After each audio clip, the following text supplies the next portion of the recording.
Catus Maximus here. This time with a review of the hard handle Matco screwdrivers.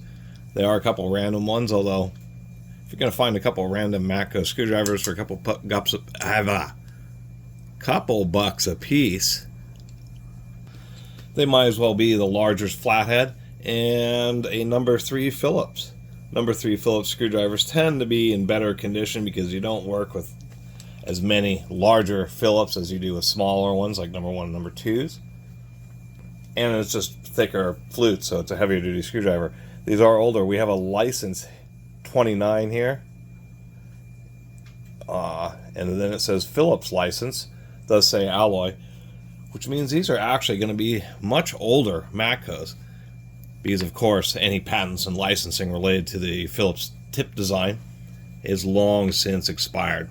But these are traditional Matcos. We can see on this flathead, I don't mind getting screwdrivers just like this. We can see that this number 3 Phillips has been used a little bit, but it's still in great condition. And as a matter of fact, this, as you would use a flathead screwdriver, many times as a pry bar or a small chisel, has gotten work, but has actually held up pretty well. Obviously has been hammered on the back and hasn't punched through.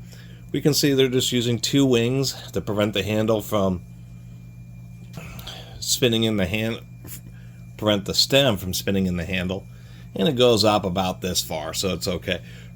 Traditional quad lobe or quad 4-sided design. I prefer 3-sided just because 4-sided sometimes these edges, when they're tri-lobe, they tend to really round over the edges. When they're 4-sided like this, they tend to be a bit sharp. It does allow you to have a nice wedge there so that you can get a good grip even when you have wet or greasy or oily hands. But sometimes these edges can pinch just a little bit. My big complaint is there seems to be some kind of thing for older Matco tools, and people are trying to get, all day long it's like 20 bucks for this screwdriver and like 15 for the flathead, which blows me away that this pair of screwdrivers, as they sit in this condition, could be worth 30, 40, including shipping, more than $40 on eBay. It's like, they're not that good. And of so many hand tools, kind of like hammers, adjustable wrenches, there's a huge variety of very high quality tools. Even if we compare to these old school black and yellow Stanleys, these things were like a staple in so many department stores. They were so popular, so common. I've beaten the tar out of this one, and it has held up great.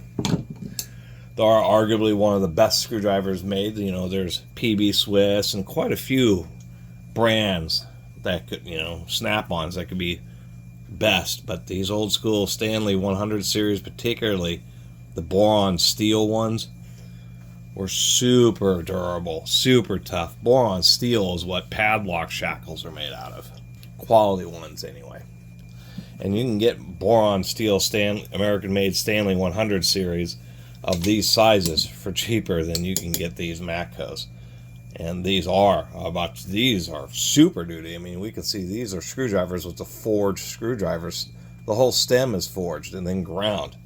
Doesn't even come close to these, which is comes out as wire stock. They just roll the end and then heat treat it. Same thing with this, just comes out as a wire stock. Machine the end, heat treat them. It's definitely not forged like this. Since I like to compare things on the channel, one, I'm actually still stoked, even though these Matcos, I would never pay even the eBay prices of $30 or more for this pair of screwdrivers. I'll still do appreciate them. And if you actually were a mechanic who had regular contact with the tool truck, then they would have warrantied them out, no problem. But I am happy to add it, and I figured we compare a little bit here because there's just so much good competition. So we have something falling off over here. We have our Matco, but this is a slightly newer, I don't know if this is a boron steel, but here is a Stanley 100 Plus. And one of the things I really liked is these tips on these Stanleys are really pretty nice. I think they forge them in a rough shape and then grind them. But these have always had just excellent fitment. But stout competition includes the Stanley 100 Plus. We have some just traditional PDI, which I kind of like because it has these really deep or really tall splines. So even though it's a six-sided one, your fingers really get into it. I mean, this has, for such a simple design change as having really deep splines, it's actually extremely, extremely effective. Really like PDI. You don't run into them very often. We do, of course, have the Matco, which is still around, owned by Klein. This is a classic Matco, so this is still when the Phillips had the patent. I guess that would be the same era as this Matco. This is just going to be chrome vanadium, but of course early comfort grip. A lot of people like the comfort grips. Of course, the one issue is they get slick when your hands are wet or oily. We have the company really known for nut drivers, but we do have an X-Lite here using their organic acetate handles. This one's just simple, straightforward, nice quality, and I don't know how many people would actually argue that X-Lite's much less quality than a Matco. And what do we have here? These, the Williams, which are really nice too. Really like these Williams. But they just have the standard yellow acetate handle and they have really light stamping. So I actually own quite a few Williams screwdrivers just because you can barely see the marking on them. And in a pile of screwdrivers, it just looks like any other cheesy driver set. Of course, this Williams, once again, is an old school one under license. Chrome vanadium again. One thing I will mention about both the PDI and the Williams is they tend to give you just a bit more length here when it comes to the number 3 and I think even larger Phillips. And now I'm realizing these are actually number 4s where this is a number 3, so of course they would be even larger. It'd be better off to compare these number 3s to the number 3s. So there's a little blabbing comparison. I think the Matco screwdrivers are nice. Kind of like this. I mean, the square handles were traditional. I think they're quality screwdrivers.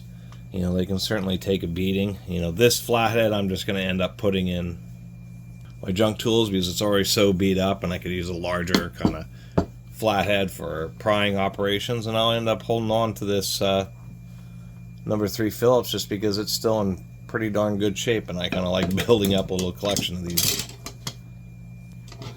But in my opinion, if you're just independently ordering stuff online or something, you know, Matco, for their new screwdrivers, they want like $38 a piece per screwdriver. There is a huge number of options, and all of them are going to be pretty good. So I don't mean to be so negative.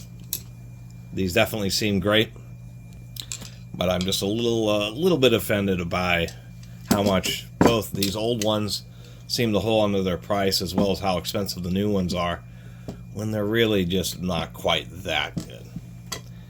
Anyway, thanks for watching.